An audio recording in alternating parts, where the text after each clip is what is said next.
We are going blind into Lasen versus SoulWind. The lead matchup for Game 1 is Deoxys Speed versus Tyranitar.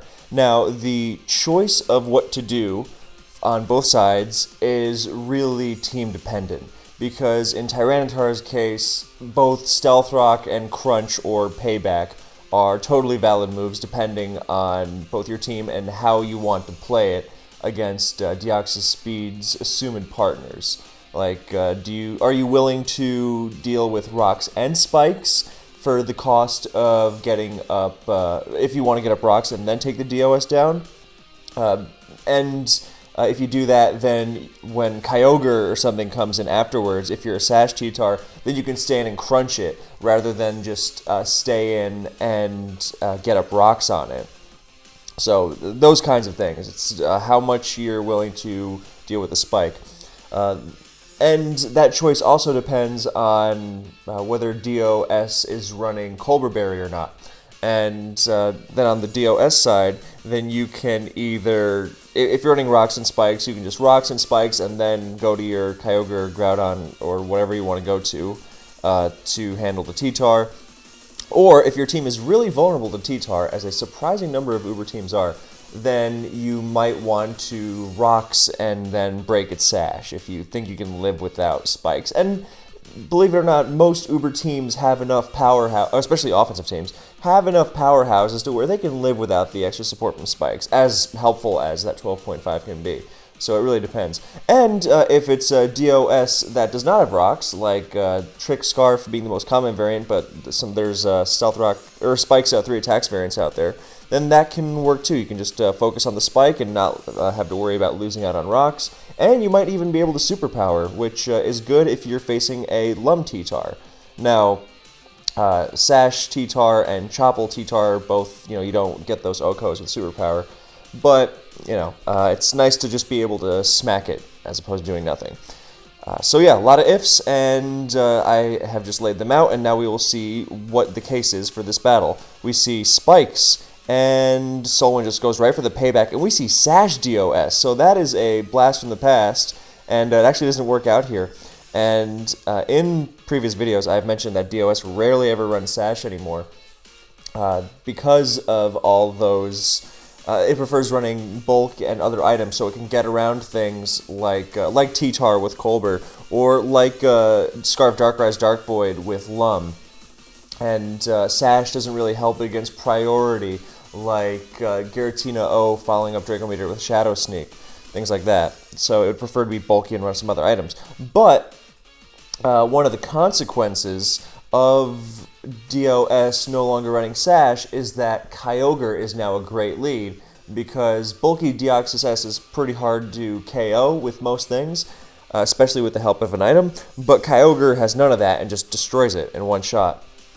So and Kyogre has become a really popular lead because it handles most other leads really well.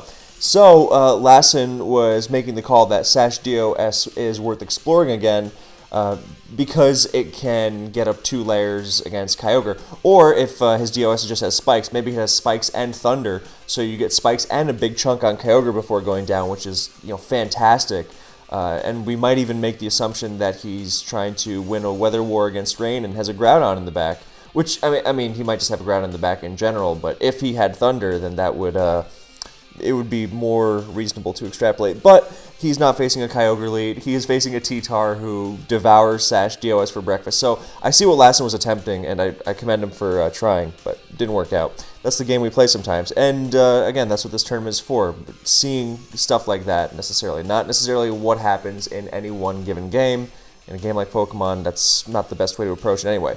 Anyway, so we don't know if SoulWind's T-Tar is Sash or bulky. And that makes a difference, because like a bulky Rocks T-Tar, I mean, it still can be on an offensive team, but it tends to anchor some more, bulky stuff, with Skarmories and whatnot. Whereas a Sash T-Tar tends to just lead off really aggressive stuff. So, yeah, DOS goes down. What's the follow-up gonna be? It's Groudon. Hey.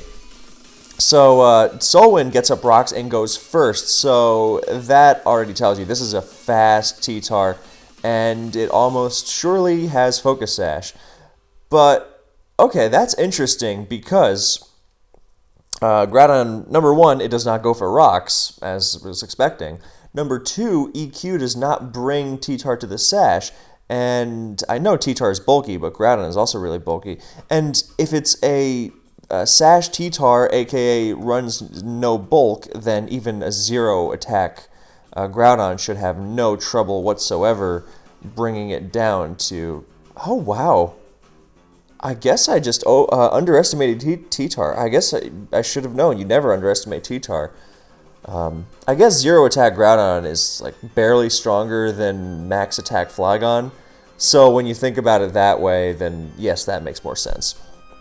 So yeah, we got a sash T-Tar here, and that's heavy speed investment, which outruns bulky Groudons and Kyogres. It's kind of funny because you run max speed T-Tar just on sash just because you kind of want to do it, and then it winds up outrunning a lot of stuff as a byproduct that you normally wouldn't expect it to. And in fact, a lot of Kyogres, when they're trying to find a bulk benchmark, then they shoot for T-Tar for situations like this. I don't think it's always necessary, but you'll see it on like bulky Jirachis too. It's just nice not to have T-Tar cause problems where it doesn't have to.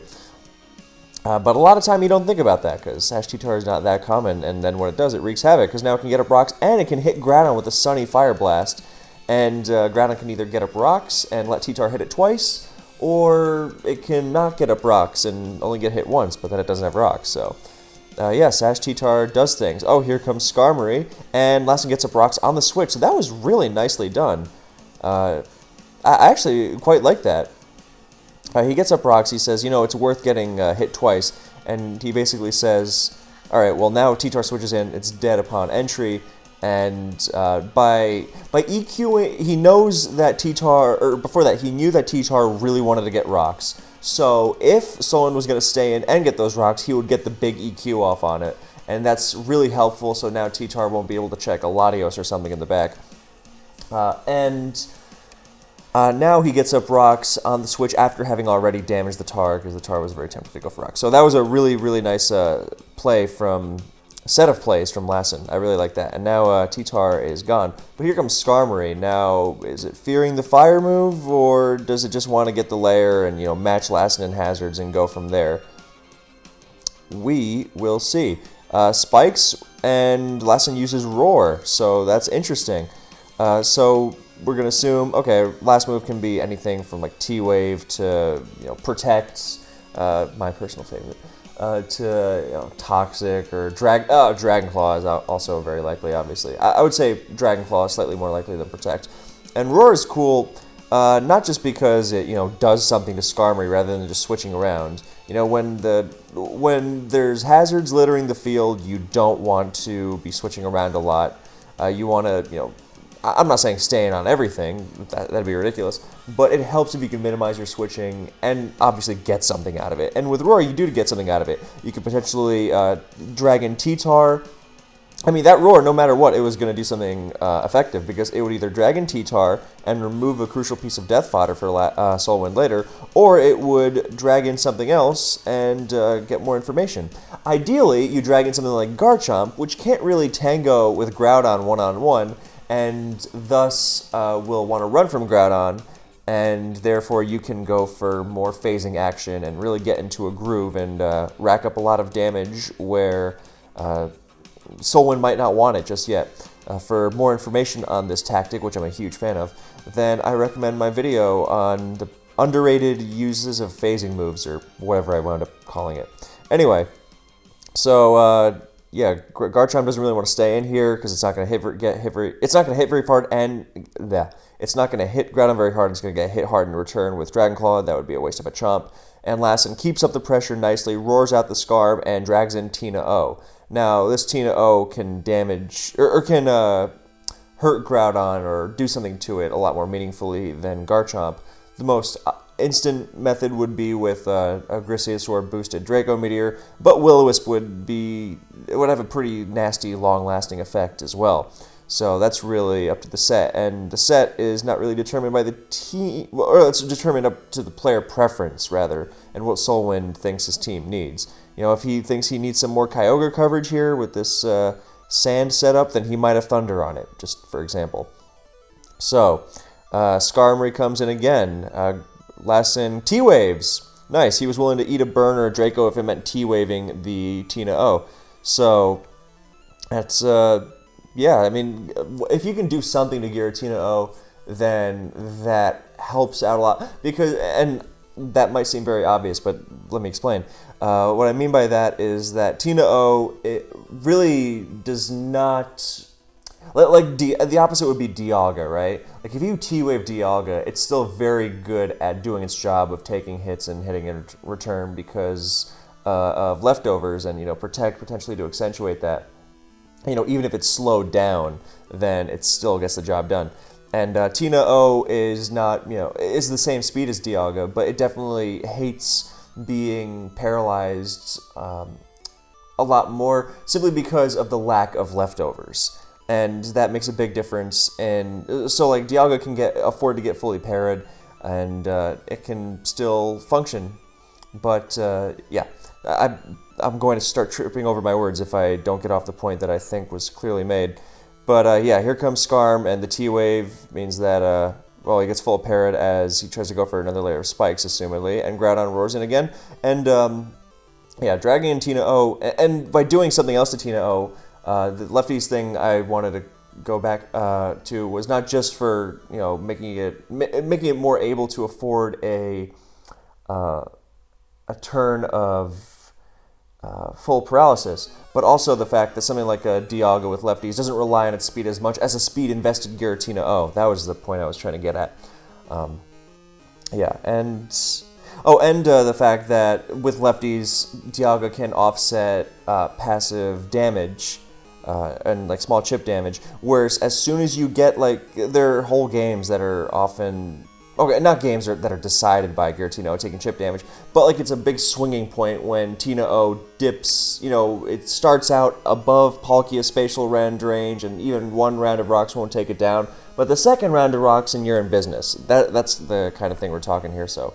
You know, chip damage, status, it goes a long way on Tina-O in particular, since Tina-O is used, is relied on so heavily against so many Pokemon. So whatever you can do, you know, it would be worth taking that potential burn. So here comes Skarm again, and Lasen really racking up the pressure here with Roar. He nails Skarmory again. It's not about chipping the Skarmory as much as dragging in the other Pokemon, and he gets Giratina-O in again. So... at what point is he going to... And he roars again at this point, and he drags in Tina-O once more. So, at this... Yeah, it's less about wearing down the Skarm, although he's managed to do a great job of that with the pressure. But it's more about dragging in the other Pokemon, and he's managed to do that wonderfully. And at what point is SoulWind going to bite the bullet? Because, like, at that last turn, it really seemed to me like Lasen was going to say, okay, well, I've damaged the Tina-O enough, I'm going to... just Thunder Wave, but it seems like he's dead set on roaring, and it's not just about T-Waving the Tina-O at this point, as much as, you know, removing the death fodder of T-Tar, or just racking up as much damage elsewhere as possible, and getting more info as well. He still has 2 unrevealed Pokemon, so it finally stays in and launches a huge Draco Meteor, so I don't think that Groudon's very SpDef at all, which is a surprise, because this default support Groudon now is SpDef. And there's the roar. There's another roar, and in comes Dialga. So is this going to be Scarf Dialga? Because that would just launch a Draco. No, it's lefties, but it goes before Groudon. So, and since it's not SpDef Groudon, then safe to say, well, okay, if it's some sort of like special variant, then yes, it would chase out Groudon here. But if it's the bulk up variant, you know, whether it's the classic bulk up Rest Talk or the more in vogue sub bulk up Protect or Roar kind of thing, then no, that's not going to threaten this Groudon, especially because the lack of SpDef and speed, as we saw in it being slower than T-Tar, then it means it's a physical defensive Groudon. So he's forced to go back to Tina-O. Is he going to pull the Roar? Yep, and he Earthquakes. So nice move from SoulWind there, and I think that definitely cements the Dialga's status as the bulk up variant. So now in comes Lasen's Dialga after Groudon racked up a ton of damage everywhere. And now, you know, if this is just a simple Scarf Dialga, it's just going to... Well, something's dying here. Because Skarm can't come in at 57 before rocks. and T-Tar's down, and Chomp, and these other Pokemon are really the good news is that you maybe go to Skarm here if you're. That's actually an interesting idea. You could go to Skarm here and let it die to 2 Dracos, because that would ensure the safest setup for your bulk up Dialga. And with the physical defense Groudon dead, then it's not very likely that Lasen is still packing a ton of bulk up Dialga answers. So that's one way to do it. The other way to do it is to just sack T-Tar and then go to Dialga after. And he Dragon Pulses, so that's another consideration. That was smarter on SoulWind's end, because if he Dragon Pulses, then you're not going to set up Dialga on that really well. Even if you have Protect, it's not ideal. So in comes Mewtwo, and Mewtwo's a great call on that kind of team, bringing a lot of speed and threat level to it without being a Scarfer. I guess the Garchomp could be a Scarfer as well. That makes more sense. I would just lock into an idea of it being a Swords Dance set, because, man, I love that. But it's most likely a Scarf. But yeah, Mewtwo can do a million things, and they're all threatening.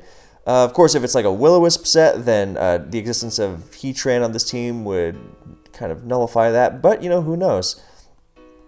So, Light Screen, that's always cool to see. I love that as a, whoa, that Dragon, it's, the Dialga is slower and did a lot. That is Specs Dialga. You don't see that set too much, and I'm here for it. I love seeing that. So, Light Screen is a really great option on the Taunt Will-O-Wisp set, because Taunt Will-O-Wisp can, I'll just refer you to my Mewtwo video so I don't go too much further into too much detail. But, you ruin physical attackers with Will-O-Wisp, and, you're still vulnerable on the special side? Well, Light Screen. So, that's really cool. In comes Infernape! That's awesome! Oh, that's so cool. Okay, so, Infernape switching into Mewtwo has already made this series, a win in my eyes. I'm considering this a win for the viewers. But Infernape is really, it's barely got a niche, but it's got one. You can run a Choice Band in Sun, and it's pretty vicious. Got a good speed tier. Think about it like this. Garchomp has a great speed tier, and Infernape outruns Garchomp by a country mile. So, yeah, you got, and that's why he was, so happy to roar in the Giratina O, because he had Tina O and the Lottie Twin switching to its stabs, but, with U-Turn and Sunny Flare Blitz, it can get hairy. So, yeah, Choice Band Infernape is about to threaten the daylights out of an Uber team, and I'm here for it. I have a feeling that Skarmory's about to get sacked, and the best part is Mewtwo can't hurt it at all, because it's Light Screen recovered Taunt Will-O-Wisp. So the Infernape is threatening out Mewtwo, and I was just thinking, it's like, oh, Mewtwo Will-O-Wisp's everything in sight, because Heatran is not an automatic addition to Sun, and Clefable is really rare still. So, nothing else is really going to switch into it. And I guess Ho-Oh theoretically, but, Ho-Oh outside the lead slot, rare, hard to spin and all that. And, this is the Will-O-Wisp Absorber we have in this game, so I love it. So, in comes, Garchomp's going to be the thing to take the Banded Flare Blitz in Sun, and it just barely lives. So, that's big, actually, that he didn't get a KO out of it, because now he's only going to be able to switch into the Mewtwo twice more. Yeah, but if he had taken out the Skarm, at least he would have gotten a KO. So he switches into the Mewtwo twice more, and at least he's gonna get a KO next time. But he might not. He might only be able to do it once more, actually, because Recoil, and then Tina O threatens it out with Shadow Sneak.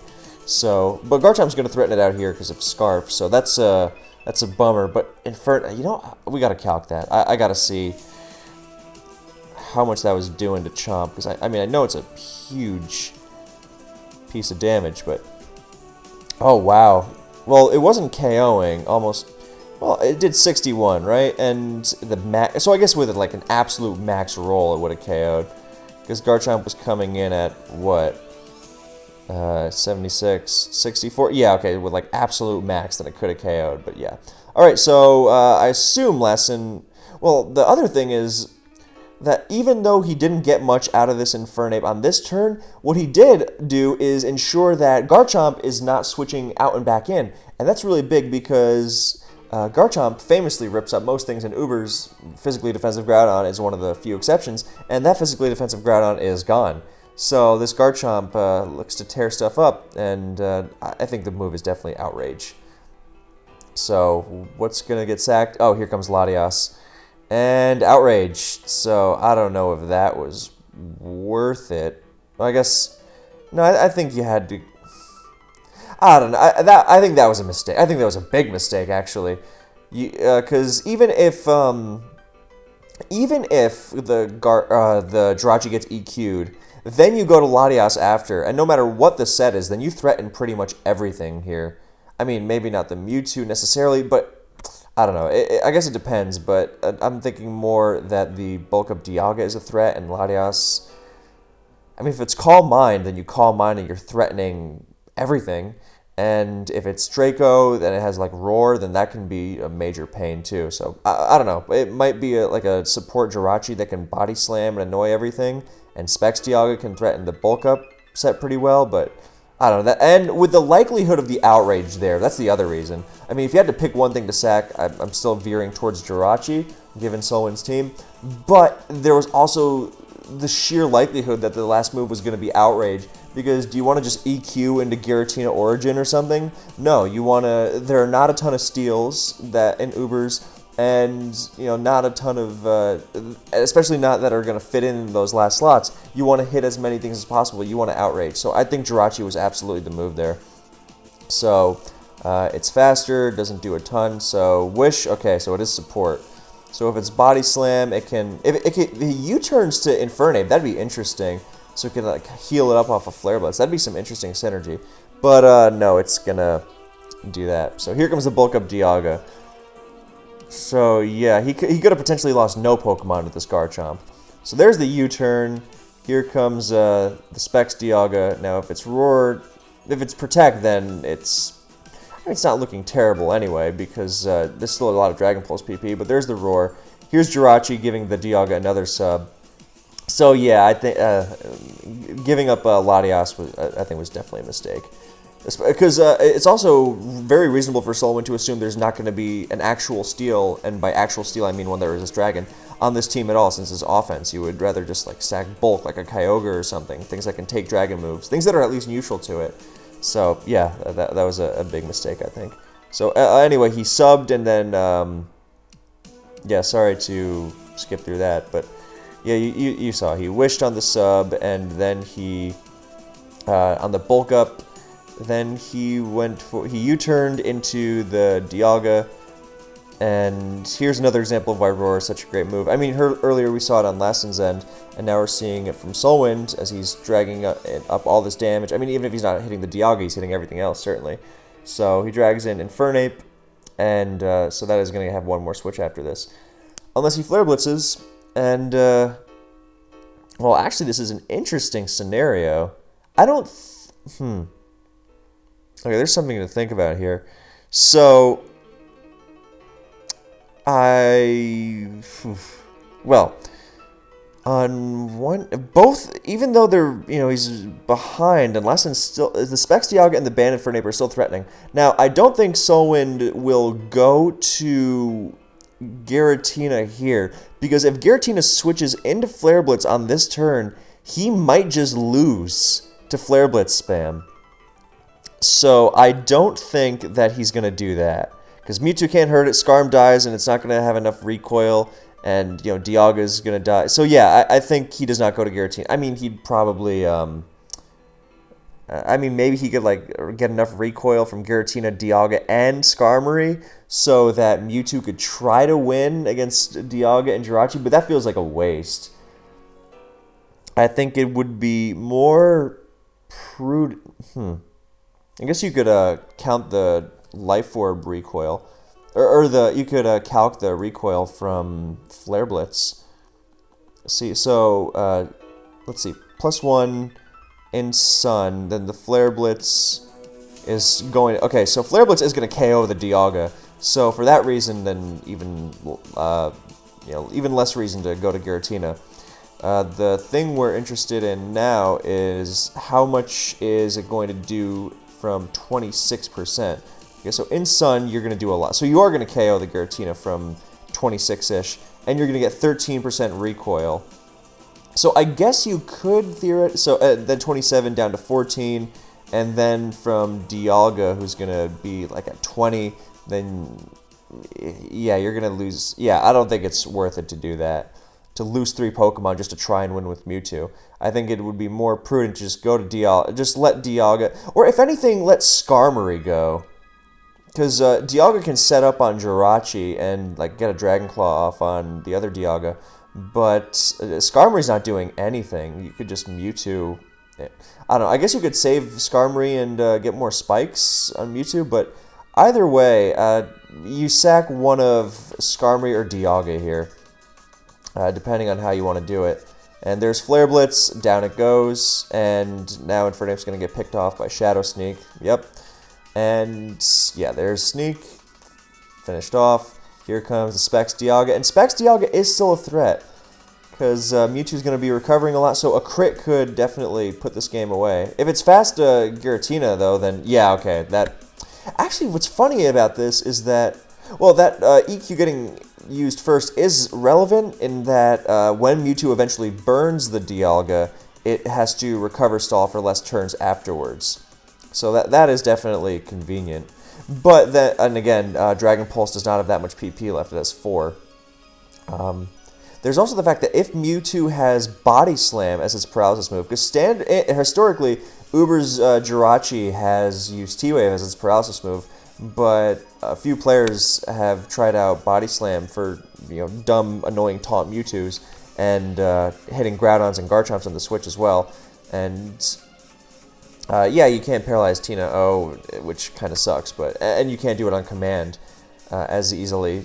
You can't stand on Kyogre and guarantee you paralyze it, for example. But it's generally just a good move, so I would not be surprised to see it here. So there's the taunt, and no, there's the U-turn. All right, that's well, all right. If it's not Body Slam, then this really does not stand a chance unless he gets really lucky with a crit. So there's Recover.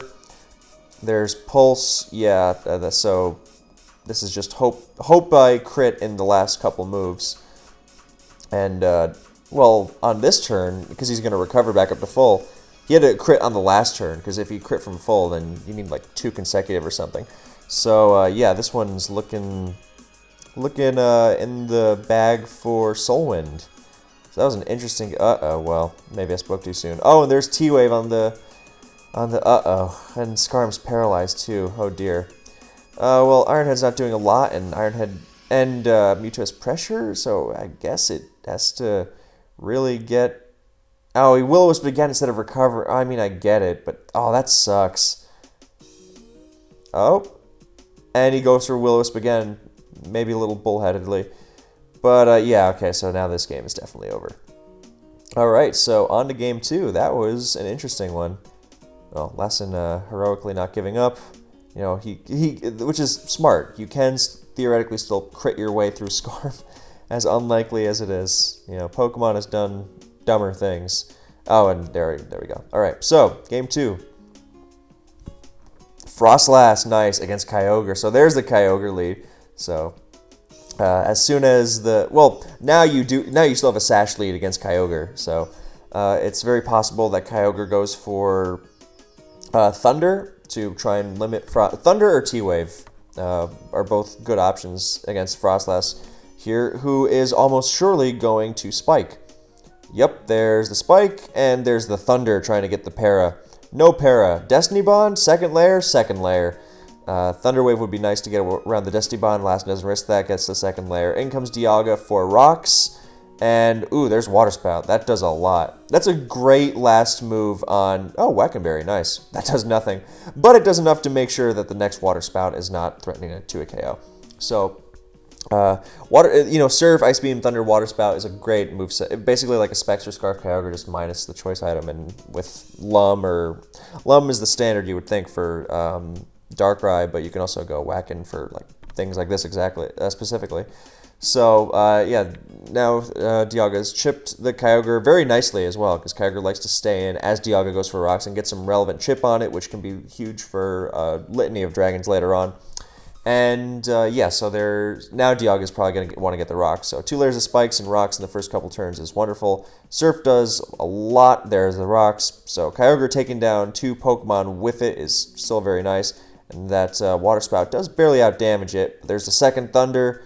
No paras on Thunder in this game. And down goes Dialga. So Lasen reveals 3 pokes, but he's also got his own Kyogre coming in now. Nice. Oh, that can't have been the smartest move. If it's not even Scarfed? Oh, I don't know about that one. Taking a huge Thunder, I mean, maybe not a huge Thunder. It looks pretty bulky, actually, to only take 54. I mean, Kyogre's naturally bulky, but still. But I can't imagine not going to a faster poke. First of all, because I refuse to believe that a Frostlass lead offense team would not have a faster poke than Kyogre. A non-Scarf Kyogre, at least. And I don't know, maybe he was max speed and he expected to be faster? Just because lead Kyogre would more commonly run Modest, that's speculation. I don't know. But that can't have been the optimal move. But yeah, what I was going to say before that is that he's got a bunch of hazards up, and SoulWind has none so far, so that can potentially carry him. I mean, that's why you run suicide hazard leads and try to get up as many hazards as you can early in the game, because hazards can really carry you past that early deficit. So in comes SoulWind's own Dialga, and it just pops a Thunder immediately. No rocks here. And, oh, here comes Wob. And it's not lefties, so that's very cool. Now, that does not mean it's not rocks. It could be a rocks non-lefties offensive Dialga, which is really awesome to see. But, Wob coming in. Yep, there's Thunder, so it's looking like it's Scarfed. And it Mirror Coats, and down it goes. So, oh, but there's a Fortress. Oof. Well, yeah, the rocks on Dialga were expected to, because you expect rocks on Dialga, just because it's such a great user of them. But to just, get some hazard momentum back, well, Kyogre can't really hurt it too bad, especially if it's not at full health with Water Spout or something. But yeah, so now if there's not a Tina O, then those hazards are gone, even if it can Encore or something. Even if it can Encore into it or something. So yeah, there's Encore. And what's relevant here is that that Wobbuffet does not have leftovers. So it is almost surely Custap Destiny Bond. So Fortress is now locked in a Rapid Spin, and that's going to give Rayquaza some setup, whether it's Swords Dance or Dragon Dance. So, I mean, the cool thing is that it's probably SD Rayquaza, and it just lost a big check, because Scarf Dialga does check SD Rayquaza, because it resists extreme speed and is really physically bulky. So SD Ray now looks in a pretty good position to start picking stuff off, but without that hazard support, it might just fall short against a Groudon or something. We don't know the rest of SoulWind's team. That's the thing. With so many Pokemon lost early on, because that Kyogre thing was just that was messy. Because now he's got so few Pokemon, he's got 2 offensive threats to burn through 4 effectively. So yeah, you really better hope this can count. So 4 spins. Ray, as he's on, there's Lugia. That's like the worst thing he could face. It's Dragon Dance, so at least it's going to be faster, but it's not going to... Well, what's interesting here is that the Outrage does a lot, and that means Life Orb. But, and Lugia does not have a high special attack stat, so that Ice Beam probably won't quite finish it off. But Ray's, going to run out of steam before it can really do more damage, especially because it's locked into Outrage, and hell, SoulWind can probably absorb it with Fortress if he really wants. So there's the Ice Beam. Oh, and it does KO. I guess I overestimated. Well, at full health, I don't think it KOs, but it's still 4 times effective. Maybe I'm just mixing it up with HP Ice or something. But yeah, Ray goes down, so we better hope that last Lucario or Garchomp... Well, I have to assume it's something that can set up on moves that... I don't know. Lucario, Garchomp, something. I don't think it's going to be a Pursuit Scizor, because now Wob can... Oh, and it's Reflect too, so that's going to make life even harder for the Physical Sweepers. So Encore and Kabutops. Okay, well, so Lugia really carrying. I mean, Lugia's hard to fit on teams, but when it's good, it's great. I mean, look at how it, handled Ray there. I mean, 78% from the +1 Life Orb Outrage. That if it switched in, even with rocks up, it would have gotten lefties and been out of range. So that's just an example of how insane Lugia can be. So yeah, Reflect really doing a lot. And now Kabutops is going to SD, and there's still a couple turns of Reflect left. So, oh, and there's Giratina. So he's got the 2 great walls. So, now if that Wobbuffet had that's Earthquake, wow. I guess he's really afraid of Heatran, because you don't see that a lot at all. And, I mean, I understand going to Wob and just because I know +2 Stone Edge is going to hurt most things, but it may as well be nothing against Giratina. So, and since it's Custap Destiny Bond, then it's probably not going to have Safeguard. Counter Coat, Encore, and then D-Bond instead of Safeguard or Tickle like the lefty sets run. So yeah, there's Wisp. So this one looks pretty over, honestly. He's got to hope for some true miracles. So yeah. Yeah, EQ on Giratina, something we don't see, because, it's usually just Will-O-Wisp. I mean, offensive sets, offensive in quotation marks, like Calm Mind and, there's the Custap. Calm Mind, Sub-Protect, or Sub-Protect Will-O-Wisp, Dragon Pulse, stuff like that. But you don't really see, maybe Roar. But the defensive sets are like Will-O-Wisp, Roar, Rest Talk. So EQ, that's a cool, cool choice. So this is basically hope Will-O-Wisp misses a bunch of times. So, yeah, that doesn't happen. So there goes Lugia just to get sacrificed. Oh, on the SD. I don't know why. He was encored into it, that's why. But, I mean, the burned thing is still not going to do anything to it. So, are we going to see a 6th? No, Giratina's just going to, devour this. And, yeah, that's nothing. So, yeah, all right. So, yeah, so I guess, Uber's stall teams, defensive teams, whatever, it's got a offensive Kyogre lead and a Scarf Dialga, but it's still, very stallish. Got a stallish component to it at the very least. So I feel comfortable calling it a stall team. And they really give Heatran a ton of free opportunity to harass their team with hazards down most of the time. So Earthquake is a good call there to patch that weakness, so I really like that. Anyway, I'm just going to pad the video length out a little more just because this was a 2-game series, and I am now just going to pad it so that people won't look at the length when Game 2 starts and say, oh, well, there's no way this goes to a Game 3. So this is a retroactive, now you didn't know it was going to end just due to the length. So what I'm going to do to pad this out a little is talk about, whenever I need to do this for this tournament, I'm just going to talk about some movies that I've seen recently or, just that I like in general. But for this instance in particular, then I'm going to go with recently because the last couple days I have gone through Antonioni's, I don't know what the official, unofficial name for the trilogy is, the Alienation trilogy or the Discontentment trilogy or whatever. If you know him, then you know what I'm talking about. But if you don't know, then it consists of his 3 films from 1960 to, I believe, 1963. And they are, respectively, L'Avventura, please excuse my horrendous Italian pronunciation, by the way. My paternal grandmother was, Italian, so not off the boat or anything, but, just enough so that I can pretend, and just enough so that I can still feel a tangible connection to The Godfather. Anyway, so, yeah, L'Avventura, L'Avventura, La Notte, and L'Eclisse. So for the Italians out there, you're welcome / I'm sorry. So those translate to the adventure, the night, and the eclipse, respectively. And they're all kind of variations on the same theme.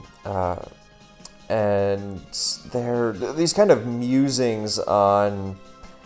the most direct interpretation is, alienation and having trouble connecting to other people. Existence is tough, no matter how you slice it. It's worth living, obviously, but a lot of people wrestle with it. But there's also this kind of I've seen a film of his before. I saw Red Desert over the summer, which I liked, and this was kind of the same thing. It doesn't make the connection explicit, but it's kind of there's this whole underexplored undercurrent of the world we live in because we're used to nature, like specifically like trees and grass and nature, but there's a lot to be learned from the more modern environment with buildings around every corner. And there's this sequence in La Note where the female main character just kind of walks through the city and is like just barely grasping for it, and comes close, not quite. And that kind of thing is present through all three of them. And so far, I think I have to think about it some more, but I think my favorite is definitely L'Avventura. The ending of L'Avventura is really, really powerful stuff. There are these huge stretches with just no dialogue, which is something I'm very much a fan of. And the feeling really, really sinks in through these stretches with these characters just kind of floating through space and looking for something, but not knowing what they're looking for, but knowing they're looking for something, and it being frustratingly out of reach, and their human connections are flawed in one way or another by virtue of their perspective more than anything else, because it's not just their environment, because there's a lot to be offered by their environment, but they're not reaching it. They have to expand. So that's the basic idea, I think, anyway, after one watch. So they're still very fresh in my mind, but all three of them are really excellent. If you're into older movies or long movies or challenging movies or Italian movies, then give them a shot. The thing I can compare it most to for a more modern sensibility is one of my favorite movies, which is Lost in Translation. So if you like that, then they have kind of a similar feel. They're more harsh, and I don't mean harsh like abrasive or anything, but they can be pretty intense. Not that Lost in Translation doesn't have its moments, but it's not in the same way. It's more of a washed out kind of thing.